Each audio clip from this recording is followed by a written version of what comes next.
गोकुळ शिरगाव येथील सौ अंबुबाई Patil English medium high school आणि ज्युनियर कॉलेज येथे शनिवारी दिनांक 22 नोव्हेंबर 2025 रोजी क्रीडा महोत्सव उद्घाटन सोहळा उत्साहात संपन्न झाला। या कार्यक्रमाला प्रमुख पाहुणे म्हणून लेफ्टनंट कर्नल अंशुमन पाटील, सेवानिवृत्त उपप्राचार्य विलास पाटील तसेच गोकुळ शिरगावचे लोकनियुक्त सरपंच चंद्रकांत डावरे उपस्थित होते।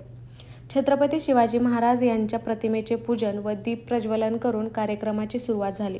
यावेळी संस्थापक के.डी. पाटील, प्राचार्य तेजस पाटील, उपप्राचार्या सौ एन.बी. केसरकर, मुख्याध्यापिका सौ एस.के. पाटील यांच्यासह समिती सदस्य व शिक्षक व विद्यार्थी मोठ्या संख्येने उपस्थित होते।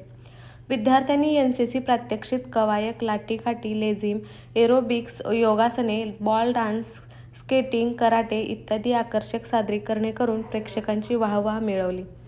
कार्यक्रमाचे सूत्रसंचालन सौ निर्मला केसरकर यांनी केले, तर पाहुण्यांनी विद्यार्थ्यांना शिस्त, राष्ट्रभक्ती आणि क्रीडा संस्कारांबाबत मार्गदर्शन केले। शेवटी के.डी. पाटील सरांनी आभार प्रदर्शन करून कार्यक्रमाची सांगता केली।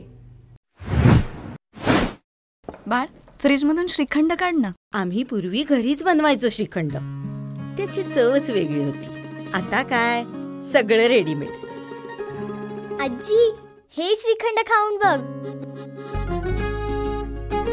आज तुझ्या आईनं घरीच बनवलं की काय? हे आहे गोकुळचं श्रीखंड, अगदी जिभेवर रेंगाळणार। जिभेवरच नाही तर मनावरही रेंगाळणार। गोकुळ श्रीखंड, मनावर रेंगाळणार।